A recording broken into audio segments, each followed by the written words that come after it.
Assalamu alaikum, dear brothers and sisters. Alaikum assalam, brothers and sisters. Bismillah ar-Rahman ar-Rahim.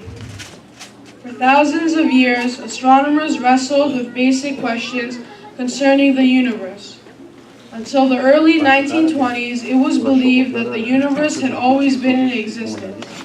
Also, that the size of the universe was fixed and not changing. However, in 1912, the American astronomer, whose name was Vestal Slipher, made a discovery that would soon change astronomers' beliefs about the universe. Slipher noticed that the galaxies were moving away from the Earth at huge velocities. These observations provided the first evidence supporting the expanding universe theory. In 1916, Albert Einstein formulated his general theory of relativity that indicated that the universe must be either expanding or contracting. Confirmation of the expanding universe theory finally came in 1929 in the hands of the well-known American astronomer Edwin Hubble. Yet, astonishingly, well before telescopes were even invented, and well before Hubble published his law, 1400 years ago, our beloved Prophet Muhammad sallallahu alaihi wasallam. Prophet Muhammad used to recite a verse of the Quran to his companions that ultimately stated that the universe is expanding, and the heaven we created with might, and indeed we are expanding. Quran chapter 51 verse 47. At the time of the revelation of the Holy Quran, the word space was not known, and people used the word heaven to refer to what lies above the earth. In the above verse, the word heaven is referring to space and the known universe.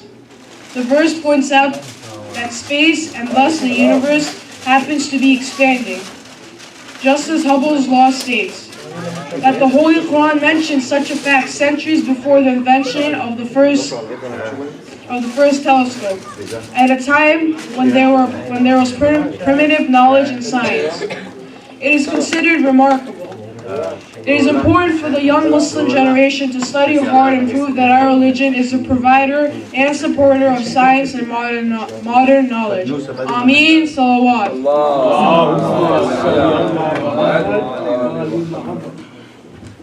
Alhamdulillah. Next, we would like to ask Sayyid Hussein to give us another speech in English. Salawat. Allahumma salli ala Muhammadin wa ali Muhammad.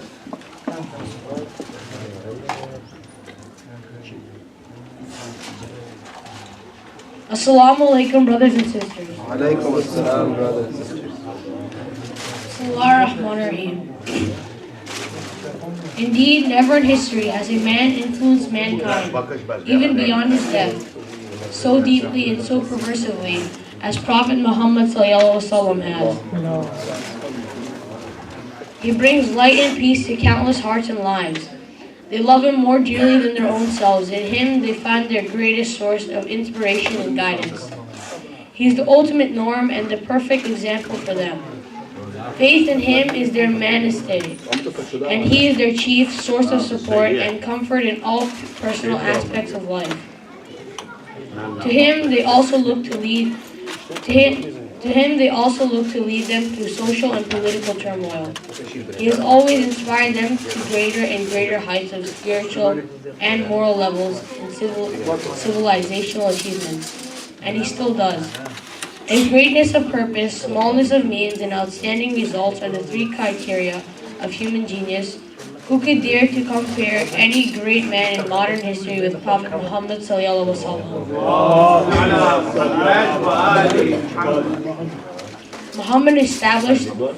Muhammad established a system based upon true and immortal ideology. Is there any like him? Although today the ever great man in human history is not physically among us, but it doesn't mean we cannot contact him or our hands are too short from him. In contrary, he is as available as he was hundreds of years ago. It is just us to build a connection with him, with being pure in our intentions and calling him with all our might. and believe he sure will answer. May we be among those who he listens and helps. Ameen. Salawat. اللهم صل على محمد وآل محمد.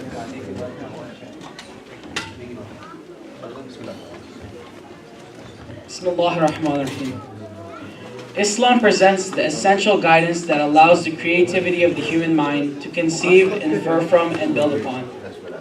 Islam is a religion, not a mere political system. It appeals primarily to the inwardness of the human mind and spirit. It promises the whole fulfillment of every individual and absolute justice in the eternal life to come. However, it requires that the individual's spiritual development be presented and reflected in reforming personal behavior and social relations in order to prove innate change and achieve salvation and its eternal rewards. Islam not only has a vision of a society, but it also represents general principles of a whole way of life for the individual, the family, the society, the state, and the world relations in order to secure balance and justice in the whole human sphere. It offers the basic moral and organization rules for relations between man and woman, between the elderly and the young, in the nuclear and the extended family, and in the society, between the haves and have-nots, between the rulers and the ruled, and between the Muslims and the others within the local society and throughout the world. Like ideologies, Islam does not provide detailed practicalities and programs, since such details are changeable to fit unceasing change in human circumstances in different places and times. Islam allows extensive room for the creativity of the human spirit to cope with emerging changes. For the human mind is God's gift to be fully used and developed. It should not be restricted or crippled by that other gift of God, His guiding messages.